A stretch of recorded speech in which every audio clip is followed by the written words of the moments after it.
Hello mga ka-DJ, magandang araw na naman nga po pala sa inyong lahat at eto naman tayo, meron tayong on-call service, electrical.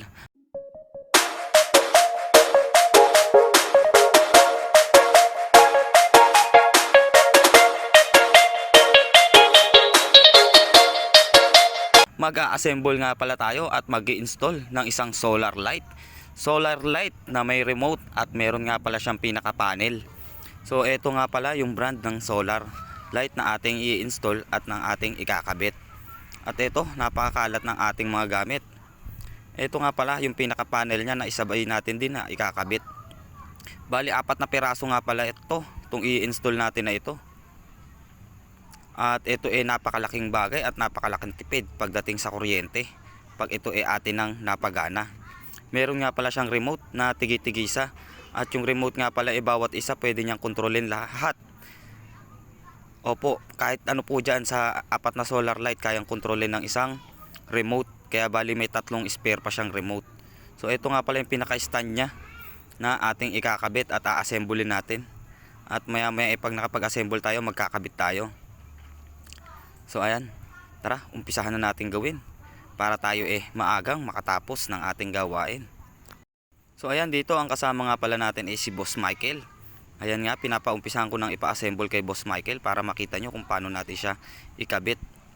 At ito dito sa panel natin, ito yung una nating i-assemble. Ikabit muna natin yung pinaka-bracket nya, yung pinaka-brace nya, pampatibay, bago natin siya ikabit dun sa pinaka-tubo na pinaka-magiging paa nya. So ayan, ina-assemble na ni Boss Michael. Dito nga pala kailangan dahan-dahan ang pagtutornilyo natin dahil pag ito nahigpitan ng maigi, baka mabasag yung pinaka salamin ng panel natin at ito masira at hindi mag-charge o hindi kumuha ng magandang kuryente sa sikat ng araw. Kaya kailangan dapat ito dahan-dahan nating ikabit. At so ayan na nga, na-i-assemble na nga ni Boss Michael yung sa may panel. At ito naman yung pinaka ilaw niya nga pala, yung LED light nya, ina-assemble na rin ni Boss Michael. Ikakabit na natin yan doon sa pinaka tubo nya para ma-i-stand na natin at ating maitayo. So ayan, dito unti-unti natin siyang assemblein at bubuin para ma-i-stand natin at maitayo natin ng maayos. At ito, kinapitan ko na nga. Yan, ikakapit yan dyan mamaya. So ayan, unahin muna natin yung pinaka ilaw nya. Ikabit muna natin doon sa pinaka tubo.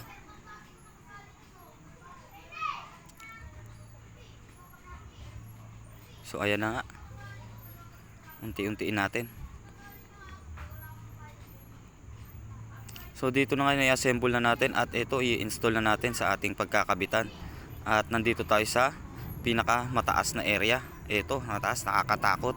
At ayan na nga si Boss Michael, kinabit niya na nga. Bali, pangatlo na nga pala to. Yung dalawa nga pala na-i-assemble na natin at na-i-install na natin. Ngayon ito pangatlo na. Ngayon itinutok natin diyan kung saan natin makikita ang pinaka madilim mamayang gabi. At ito, na-install na nga natin. Nakakabit na rin yung pinaka panel niya at yung ilaw niya. Ito pangatlo na. Isusunod natin yung mamaya yung pang-apat.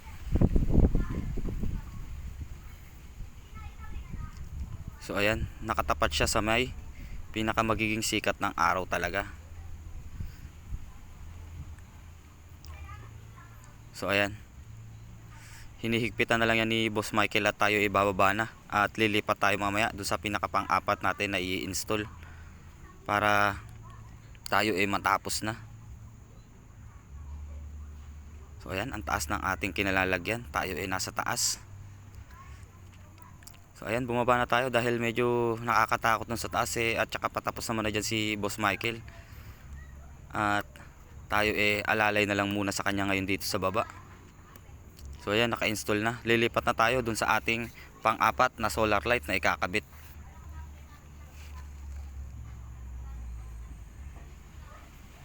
Hinihigpitan niya na lang na mabuti para kahit gaano kalakas ang hangin hindi ito matanggal o matumba.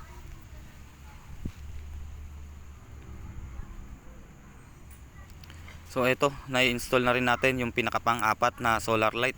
Ito naman ay nakatutok sa may pinaka-gate. Kasi wala talagang kailaw-ilaw dito sa likod na to. Pinakalikod na po kasi ito, wala talagang kailaw-ilaw. So ayan ang pinaka magiging ilaw niya, solar light. Malakas naman po yan pag umilaw. So ito na nga pala yung pinakauna nating ikinabit. Sa gate din nakatutok. Sa sa labas ng gate nakatutok. Ito yung una. Ito yung pangalawa. Dito naman po sa loob mismo nakatutok yan. So ayan, yan po ang apat na solar light na ating in-install ngayong araw na to. At sana napanood nyo simula umpisa ang ating pag-install ng solar light. Hanggang dito na lang po itong video na to. Muli, ako po ay nagpapasalamat sa inyong walang sawang suporta. Maraming salamat po sa inyong lahat. Sana pagpalain pa kayo. At sana huwag kayong magsawang panoorin ang bawat video na aking ginagawa. Hanggang dito na lang po. Bye bye!